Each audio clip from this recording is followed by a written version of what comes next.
Okay, so we're going to keep moving in the afternoon session. As said earlier, it has been quite an interesting day in different formats and models. In the next session, we're going to be talking about collaboration between public health and healthcare systems. To guide us through that discussion, we are missing one of the panelists.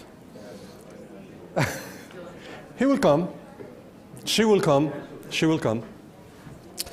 To guide us through that discussion, let me introduce you to our moderator, Sunny Ramhandani. Close. He is Commander and Medical Director of Healthcare Business Directorate, Naval Medical Center, San Diego. Has previously been the Integrated Chief of General Internal Medicine at Walter Reed National Military Medical Center. There, he co-founded an innovative primary care delivery model that enhanced quality, reduced cost, and has been adopted by the overall U.S. military health system. In page 8 of your booklet, you find a more detailed explanation of his resume and some of his accomplishments here in Afghanistan and elsewhere. So, Sunny? Thank you so much, Jose. Good afternoon, everyone. Just real quickly, our session today, collaboration between hospitals and public health agencies. There's a background document related to the session in your packet. It's Improving Community Health through Hospital and Public Health Collaboration. You're going to hear from one of its predominant authors, Larry, here in a few seconds. It's also in the resource list as well in your packet, so you can get a good sense of some of the stuff that Larry and Nicole are going to be talking about. So we wanted to structure this session a little bit. We're going to go through, Larry's going to talk a little bit about some of his findings, and Nicole as well, of some of her work in Iowa, open up for questions, and have a fun collaboration, kind of a dialogue, just like we had all day. No slides. We don't have any slides. So it's going to be very fun and interactive, and we really want to get that kind of galvanized discussion going. So real quick to introduce our panelists. Our panelists are Nicole Carter and Larry Prybil. Did I get that right? Larry is the Norton Professor in Healthcare Leadership and the Associate Dean of the College of Public Health at the University of Kentucky.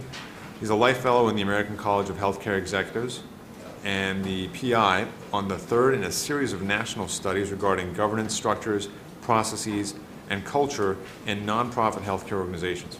The report on hospital and public health collaboration was included in the reading list, as we talked about. And the second panelist, Nicole, represents one of the 12 collaboratives featured in that report. So Nicole Carter is the Executive Director of the Quad City Health Initiative, which represents not only healthcare public health collaboration, but an interstate collaboration in eastern Iowa and western Illinois. So why don't we just kick it off with you, Larry. Feel free to jump in, and then we'll go to Nicole. Thank you, Sunny, and I want to thank the organizers of this workshop for inviting us to join you today. It's been a really informative and enjoyable day, and I really appreciate that. And my assignment for this first few minutes of our time together is to kind of give you a broad brush overview of the study we completed just a month or so ago. There is, as Sunny mentioned in your packet, a synopsis of the study. You might want to have that out because I'll be referring to some sections of that in lieu of subjecting you to another PowerPoint. We thought we'd do it in a more conversational way, but it would be helpful for you to have that synopsis out. The genesis for this study of successful hospital public health partnerships was a conversation in Lexington at our Keeneland Conference on Public Health Services and Systems Research 18 or 19 months ago, where Rich Umdenstock, who's the AHA president, as many of you know, spoke on the two worlds of public health and hospital physician, those two worlds and the need for those two worlds to come together more closely in service to their communities. And the reactor panel that day was Dr. Paul Jarris and Bobby Pestronk from NACCHO, and it was a very nice presentation by Rich, and comments by Bobby and Paul led to an agreement. Wouldn't it be nice to know where some successful partnerships are that involve hospitals and public health and other parties focused on improving the health of their communities. Wouldn't it be nice to know kind of where they are and know about them, what lessons they had learned? That led us then, Dr. Doug Scutchfield, my colleague at Kentucky, and others, to put together a proposal for a study just exactly along those lines. To find and study successful operational partnerships that involved hospitals and public health departments in serving their communities by trying to improve the health of those communities. That was the idea, and the purpose was very simple: to find them, study them, and extract the lessons learned from their experience. A couple of our colleagues, Sonny, said, well, that won't be a bother because there aren't any of them, so you won't find any. We thought that was not correct, but there was no list. We didn't have a list, the AHA didn't have a list, CDC didn't have a list, no one had a list. So when you look at the page 1 of that synopsis, once we got our purpose defined, to find them, study them, and extract lessons learned, then we had to go about finding them. And we were very grateful to have tremendous support from many of the organizations listed here in our guest list today, helping us to announce the study and invite nominations in a kind of a cool electronic format. So out they went, out the announcement went, inviting nominations, and we kind of held our breath, Sonny, hoping that we would get some. And we were very pleased over the next couple months to receive over 160 nominations of partnerships that the nominators felt met our characteristics of successful partnerships, and we'll get back to that in a moment. So we did publish those characteristics because we wanted to study operational partnerships, not ideas or visions, but operational partnerships. So you look at the phase of the study on that page, very simple 5-phase model. Find them, find partnerships that seem to match our characteristics of successful partnerships, go through a process of examining them and sorting down to a smaller number that seemed to be very successful based on information that we could receive from them, and then embark to go and study them in depth. That was the simple idea. Find them, study them, and discern lessons learned. So successful against what? And one of the very first things that we did, even before RWJ and 2 other organizations were kind enough to fund us, we embarked upon a journey of looking at all the literature we could find, hopefully empirically based, but some just thought-based, and discern what seemed to be the features or characteristics of partnerships that are successful. Now, as a footnote, partnerships, alliances, consortia, people use different terms. But the idea, as Paul was saying, is that a partnership or an alliance or a consortium are where independent parties come together to jointly address a purpose, a common purpose. There needs to be a purpose. Partnerships can be in the business community, in the health community. Marriages are partnerships, 2 very independent parties coming together to achieve hopefully a goal they share, maybe raise a family. And so independent parties coming together to address a purpose.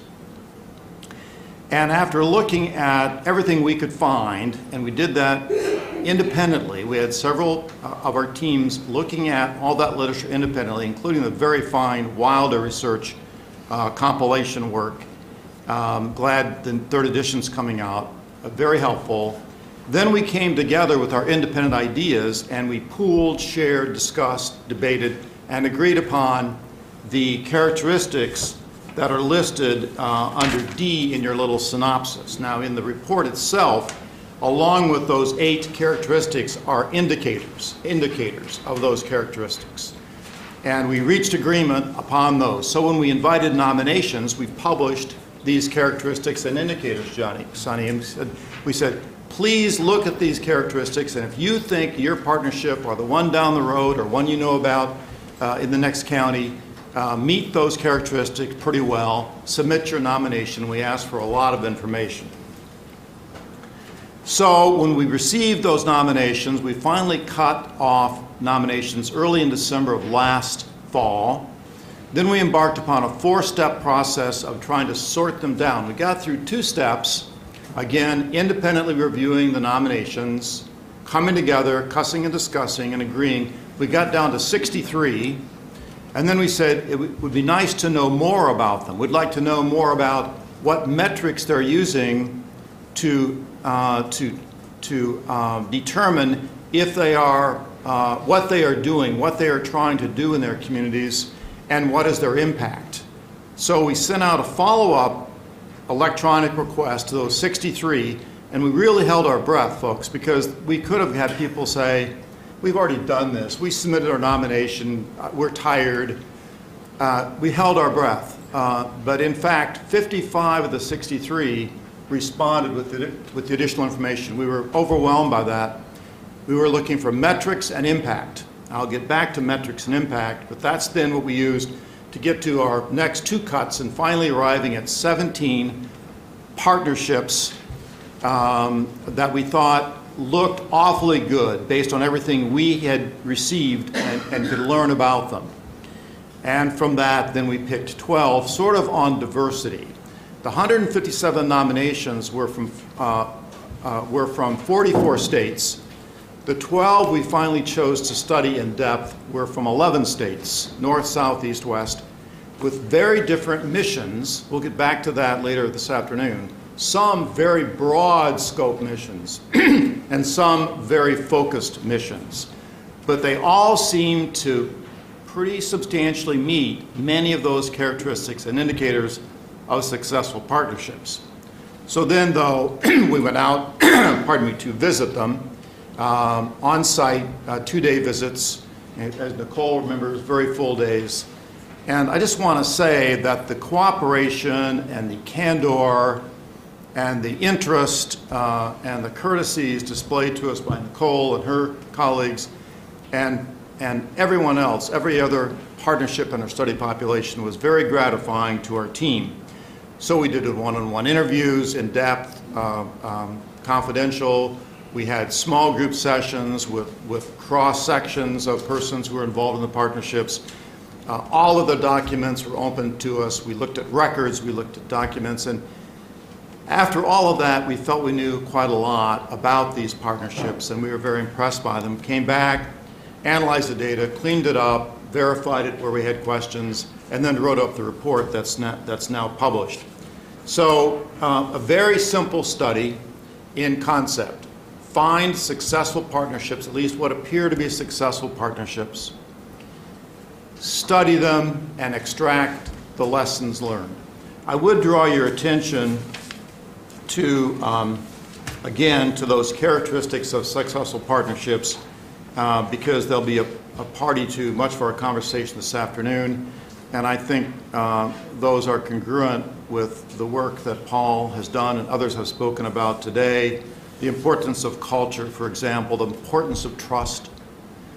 And in looking at those characteristics, we also delved into the records on partnerships or alliances and the extent to which they succeed, survive, and succeed, or don't. The general answer to that is about half of these partnerships in all sectors, about half survive and succeed, about half. But when you look more carefully at the data, and I would draw your attention in the report itself to footnote 22, when you look in more depth at that, partnerships that display a significant proportion of these characteristics succeed at a much higher rate, up to 80, 85%, if they substantially demonstrate these characteristics. Those that do not, those that display very few of these characteristics, like a marriage where the partners don't agree upon what they want life to be, or where they don't trust each other, or they lose trust in each other, where they fail to communicate, where they don't meet these characteristics, a much higher percentage fail, and only about as low as 20% can succeed. So it's glib to say half of these partnerships in all sectors succeed. Happens to be true, just like half of marriages succeed and half fail. But when they display many of these characteristics, and I think Paul would agree, there's a much higher potential for them to succeed. So that finding was reinforced by our experience. After all of our work, again, our team would always go off independently and think about what does the evidence tell us? What did we learn from the documents, from the submissions, from the interviews, from the small group discussions, from being there with partnerships like Nicole leads? We came together then and displayed what we thought were independently the lessons that had been learned. And so again, our team, very multidisciplinary and very opinionated people, very free to share their views, eventually arrived at 11 recommendations. They were listed in the last section of your synopsis. 11 recommendations that we believe, to the best of our ability, are evidence-based, and they embody and reflect the lessons learned from these partnerships. And by the way, as a footnote, none of these partnerships meet all of the characteristics and all the indicators. No partnership, no alliance does. The question is, how substantially do they display those characteristics? So we believe that in this relatively small study that we completed in 15 months from the day it was funded, we believe that the evidence leads us to the lessons learned that are embodied in these recommendations. I hope we can discuss some of those later today. But that's the overview, and thank you for the chance to spend a few minutes on that. Thank you, Larry. That was fantastic. And